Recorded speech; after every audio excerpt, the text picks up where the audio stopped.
spiritual formation practices, through the practices of humility, through the practices of scripture reading, through worship, that those things begin to reshape and reform who we are.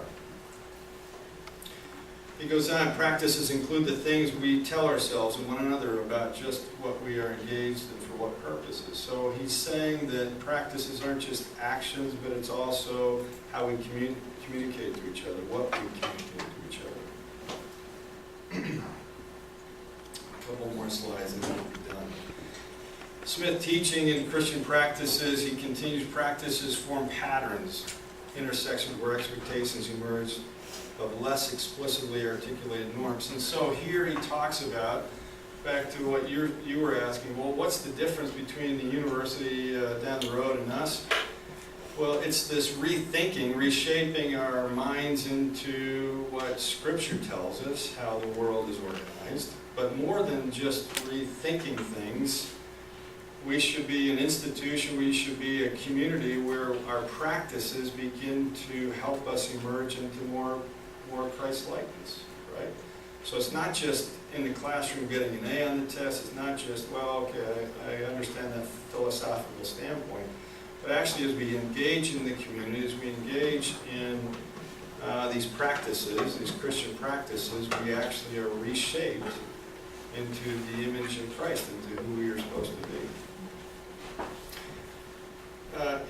He also suggests that our imagination is an important way that we reshape who we are. And so think about it this way, that as we are pursuing, as we're changing into a new being, into a different being, the use of our imagination, the exposure to thinking differently, to moving in a new direction, it takes us, forces us to imagine life differently. So he's suggesting not only do we need practices, but we also need to be imagining how we might be different. I think I just have one more slide. And then we'll be done, and we'll hear from our brothers over here. So, what are illustrative examples of this? Or what are some of the challenges of this? And I think the challenge is when you get into teaching in the classroom, it actually takes more energy, it takes more discipline to know your discipline and to know Scripture than just one or the other, right? So if I'm a philosophy professor at a Christian college, I not only have to know Camus and the philosophers of the day, but I have to know what Scripture teaches, because how do I integrate if I don't know both my discipline and Scripture? I think there's another challenge that we have, and that is as we move in this direction, if we're not careful, we can either choose our discipline as if there's ever a conflict, our discipline always wins, or Scripture always wins. And sometimes there has to be, instead, a nuanced answer. Because our understanding of Scripture is always our understanding. And so we might not have a full understanding of what Scripture really teaches. And so we can have this triumphant posture that says, well, anytime there's a conflict, I'm going this way, or anytime there's a conflict, I'm going that way. And so I think we have to have a posture that says, both of these are informed by each other, that God's Scripture is one way that God communicates, and creation is another way He communicates. And then the last that we need to be careful, or that we need to work on, is that we have to continue to implement these practices. And implementing practices is not something we're used to in the academy. So how do you assess which practices are most helpful? How do you assess, how do you put these into your classrooms? You're teaching English. How do you do that? What does that look like? Well, I don't know if I've said anything of help to you all tonight. and I do feel like it's 5:30 in the morning. So, so I'm going to hand it over, and I hope that the conversations will be robust.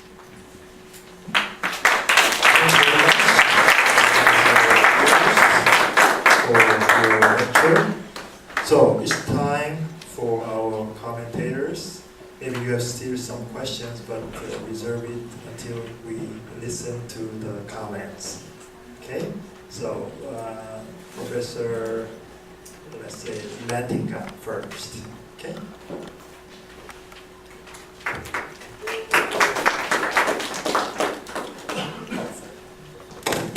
Helpful. Oh my goodness. I love it. I love it. Even a sleepy beers is an awesome thing. Yeah, I'm both pleased and honored to respond to your comments, Steve. It's a comprehensive presentation, and having read some of your own books earlier this year, I know that we have much to learn from your years of experience. In Korean, for you ladies, he's an oppa. For me, he's a chong, right? He's an older brother who brings to bear years, decades of service in Christian higher education in ways that we can learn. And I'm really grateful that you shared that with us. I think it's awesome. However, you cover so much ground. It's kind of like a feast. I get to, jump in wherever I want. So I'm glad for that too. I'm going to divide my talk into 3 parts. I'm already going too fast. I'm so excited. This is what happens when I get excited. I start talking fast. Yes? My TAs all know this. All right, so if I'm going too fast, so just tell me to slow down. I'll try to bound some of my excitement, okay? All right. I'm broadly sympathetic with the aims that Dr. Peters has articulated, the integration of faith, learning, and service. And I actually want to begin by noting there are some serious shortcomings with the idea of integration. So borrowing a couple insights from my friend Perry Glanzer, and also my own little reflections on this from having led an organization that talked about this for 9 years. Right? The organization's still talking about it. I was talking about it for the 9 years that I led that organization. I want to point some out.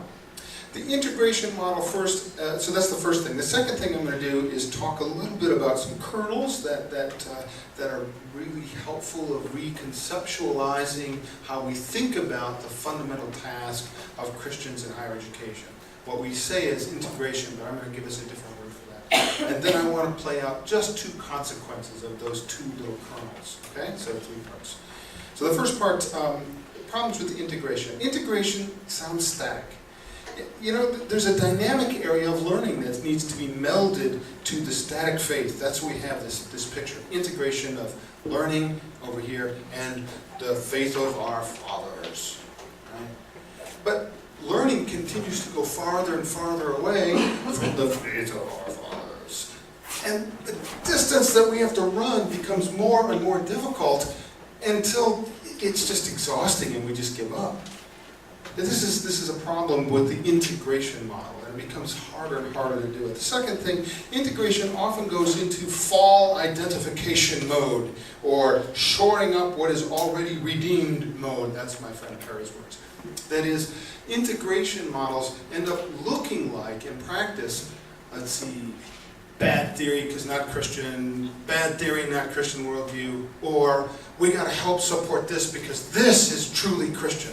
And it ends up not being opening up doors of scholarship. Instead, it focuses on shoring up and holding still, and you get a sense of fortress mentality. And I don't like fortresses. They're too the castles make me feel all walled in. Like the only world we have is this place on a citadel.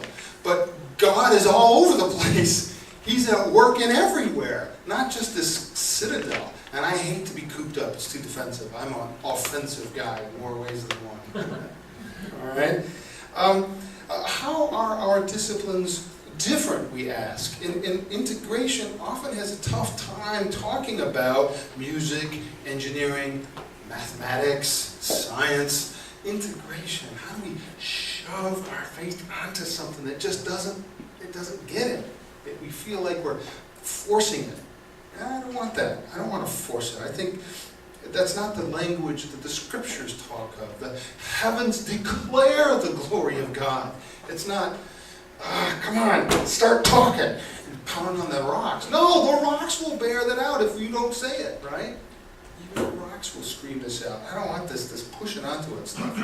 And then the other one I'll put up with a catchy phrase some of you will recognize. I'd ask, whose faith? Which integration? Integration suggests that faith is not at work in some scholarship.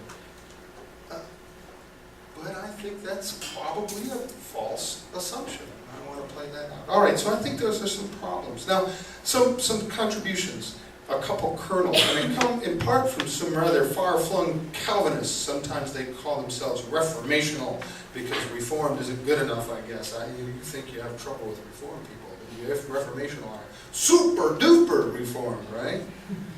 All right, so I want to pull out a couple kernels, and they come actually for some familiar voices that we're talking about already. Kernel 1, I want us to recollect an aspect of Christian higher education that both of my friend David Noggle at Dallas Baptist University and then Jamie Smith also recovered from Augustine, and that is the place of the heart in education. And you got it. I'm just pulling this out to underscore it, right? That is, Augustine argued that we best come to know that which we love. It says this in lots of places, and I'm not going to give you a bibliography of that because that's a different talk. But if we want to learn, we have to first love. David Noggle wrote an often overlooked book called Disordered Loves, Disordered Lives, in which he recalled Augustine's importance for Christian higher education in the throes of integration talk. And both David and Jamie emphasize that we're created as more than what the Gnostics claim we are. Brains entombed in a body, or as an institution I love says, minds in the making. I think that sounds like a Gnostic institution, not something that's Christian. I think we got to be very careful with that. We are, as I put it, embodied thinking lovers.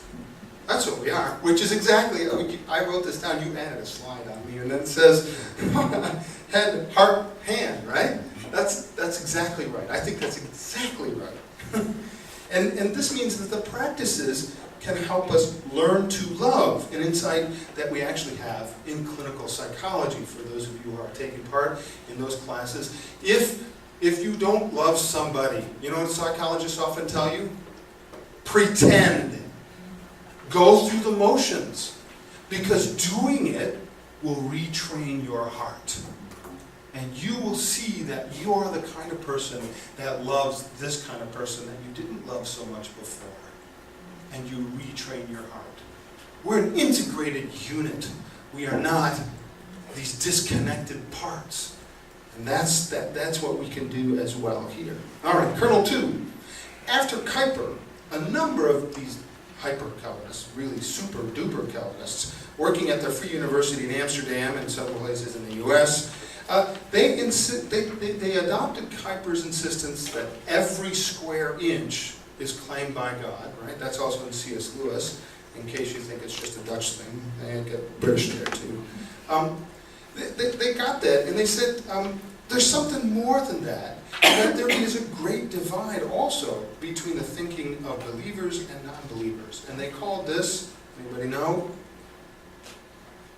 Some of you my students, I don't know. Antithesis. No, it's not tapanta. That's the first part. There's a new part. There's a new part. Antithesis. Okay. You were going to say tapanta, which is right. That was the first part. I should have done the tapanta cheer.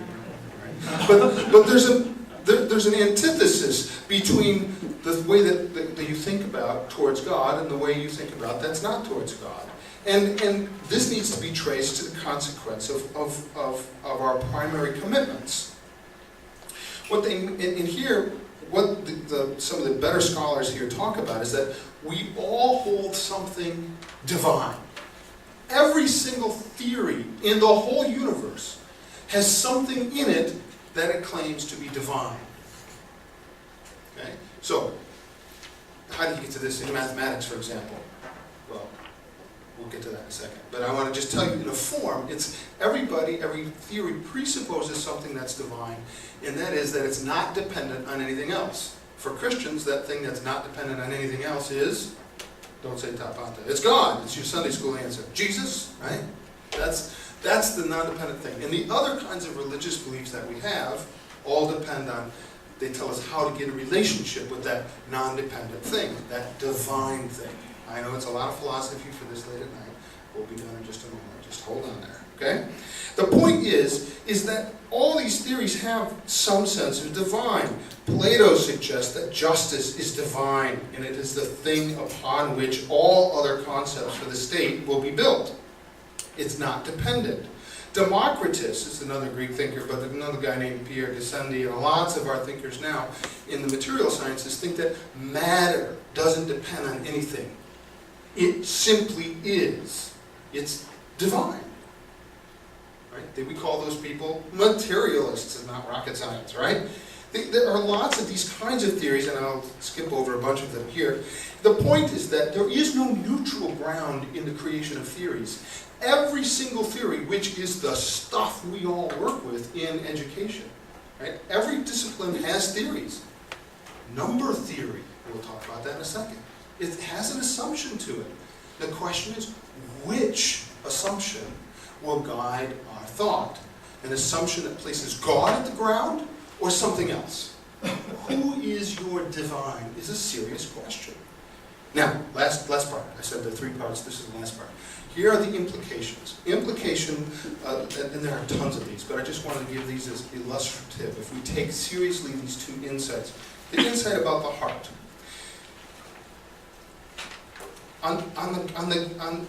In this, one of the serious consequences of recognizing the importance of loving to learning, and this has nothing to do with campus, sorry. The importance of loving and learning provides a ground for connecting student services with all the other academic work in ways that Dr. Beers has suggested. Right? We want to think about connecting residents' life with the life of the mind, our academics. There must be a greater connection then between these 2 divisions than we have previously understood. Do you love me? Asks Jesus of Peter. What does he say? Feed my sheep. In a sense, show me. Do this thing. Don't just sit there. Love does not consist of feeling warm, happy thoughts. It consists of significant actions. Show me. And I would say things for students would be, study my creation. Do you love me, Jesus asks? Then study. Right?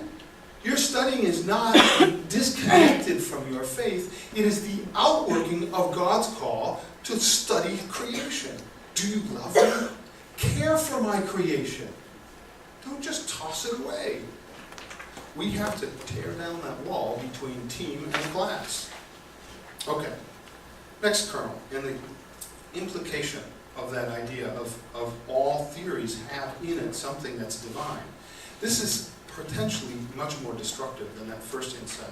We need to recognize the religious premises that lie at the bottom of all our theories in all our disciplines. A very quick rundown of how it's found in mathematics. How many fingers? 2. Okay. What happens if I add 2 fingers? Come on, it's really easy. It's not a trick question. 4. Okay, now what happens if I take away 5? What does that look like? Okay, can you show me, hold up your hands and show me what -1 looks like? Can you hide it? I mean, what does that look like? Where does it go? You need something to explain that, and we call that number theory. Where are those numbers? Are those hidden in the mind of God? Are those simply mechanical conventions that human beings make? What do those theories assume? One assumes that God is the author of all numbers. One assumes that we are the author of all numbers. Those are different assumptions that fundamentally ground number theory. And you got to have number theory if you're going to do anything beyond adding positive numbers. Right? There have to be theories, and those theories have assumptions built in them. And it's not far away. It's right there. Right? I'm no mathematician. Trust me, my TAs know this. I hate math. I'm not good at it. But this I can find very quickly, and so can you. Now, why is that potentially explosive? It's because there can be people on board who make mistakes. To combine your comments, there can be people on board who make mistakes about the theoretical assumptions that they profess in the classroom. And that can be really scary at a Christian college. Because then what happens is when somebody says, wait a minute, that doesn't sound like a Christian assumption there, Professor Lantinga. Are you calling me a not-Christian? Right? People get really angry because you're challenging the fundamental identity that I have as a Christian. Now, what that means then is instead of letting it blow up, and trust me, Calvinists, especially the hyper-Calvinists I talked about, they've been blowing up people in institutions for better than 70 years now. They got a long track record of destruction that goes all over behind them. What they needed to stop doing was that kind of analysis, and they needed to change the subject to, did you watch the game last night? And they need to build relationships to say that we are not simply our fallen professions of faith. They need to do that humbly. Right? So that means that we have to include other things, which gets back to what you said. Academic life is not just studying. It's learning to love together and love Jesus together because he corrects us in all the ways that we need correction. And hence it's just another way of saying, Steve, I love what you had to say. We have to connect all those things. Because if we're just heads engaging each other, we just blow up. We have to love each other at root. Because if we don't love, we are just a clanging cymbal. Thanks again for your work.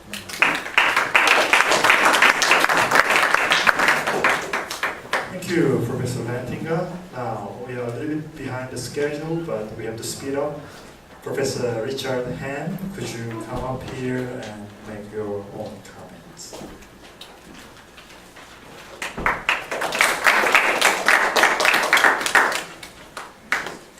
I'd like to thank you. I'm with Nick that you gave us a lot to think about. And in my response, I call him Loader. I don't know what you, Loader, I love Loader, and I use him in my classes here. I'm still trying to understand what am I. What I love and what I did in my response was talk in that early chapter Loader talks about, and I'm responding to it was originally slide 13, I don't know what it is now, about Western developmental theory where you mentioned Loader there. And in Transforming Moment he talks about the importance of reopening the question of reality. I'm teaching philosophy of Christian education, and we're talking about Plato, we're talking about Aristotle, we just got through talking about Augustine and Thomas Aquinas. Yes, I know it's 1,000 years, but it's a survey course. And you touched on something. I had this exact question today from one of my students after class. She said, you know, this philosophy stuff and this talking about ideas and idealism and realism is really great if you're in the humanities, but I want to teach math. What does all this have to do with teaching math or science?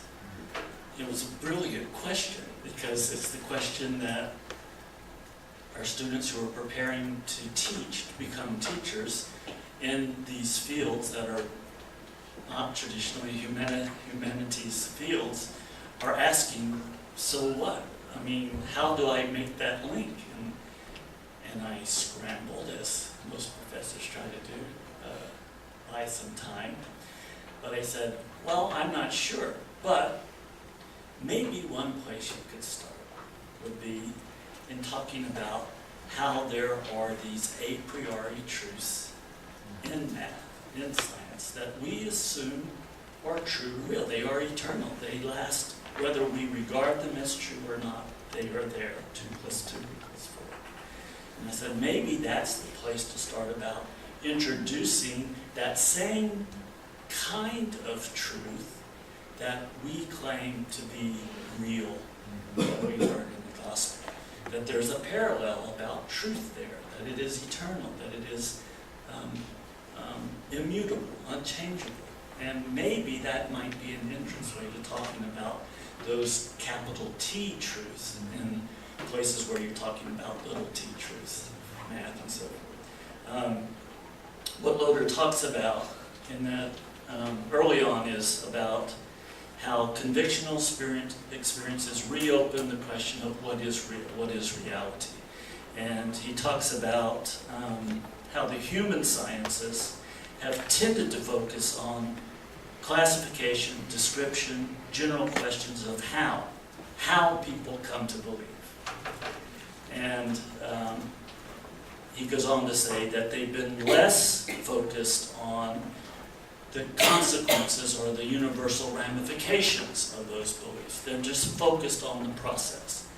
Whereas theology says that they have tended to focus on the what of convictional experiences, what happens, those universal ramifications, and very little about how this person experiences or those convictional experiences, whether it's the presence of God, whether it's a spiritual rebirth, being born again. That theology tends to focus less on the specifics of the process. And so I played with those words, and in slide 21, James K. Smith talks about the challenges for us to develop a Christian pedagogy.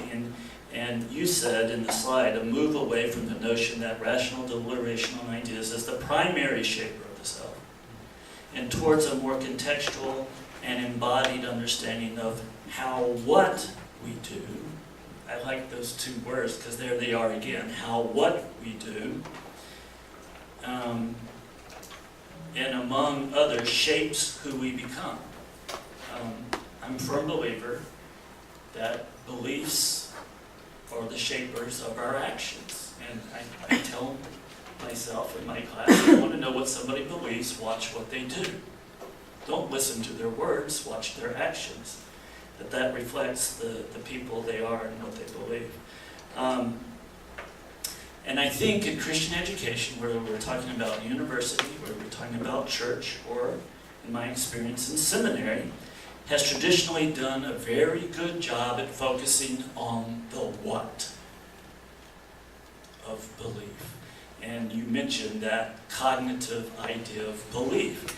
And my students will tell you I draw a triangle up on the board. You see this? I do head, heart, hands. I said I put faith in the middle of that triangle, and I said there is the cognitive component. All of them are faith. There's the cognitive component of faith, which is the thinking, believing, rational, doctrinal part of our faith, a very essential part. The what, very important. There's the heart part of faith. There is the commitment. There is the will. There is more than just a simple belief in doctrine. There is a commitment to a relationship that is involved. And finally, there is the hands. There is the action. There's the actual doing. And we find Christians, ourselves included, focusing sometimes on one of those or two of those to the neglect of the other. And what we need is a balanced approach, I think, to faith. All of those. It could be more to faith, but faith is at least those three things. And I think it's not disconnected when our Catholic brothers and sisters cross themselves. Head, heart, hands. And I use that as a discipline to talk about faith is a complete. So, where does that leave us? I think we talk a lot about the what, but we talk very little about the how. And I use an example. I believe that one of the goals of Christian education is to help people grow in their faith. And I use two examples from Scripture. I use the two passages from the Gospels, Luke 11 and Matthew 6. In Luke 11, the disciples say, "Lord, teach us to pray." And what does Jesus do? Jesus gives them a prayer. He teaches them a prayer to say.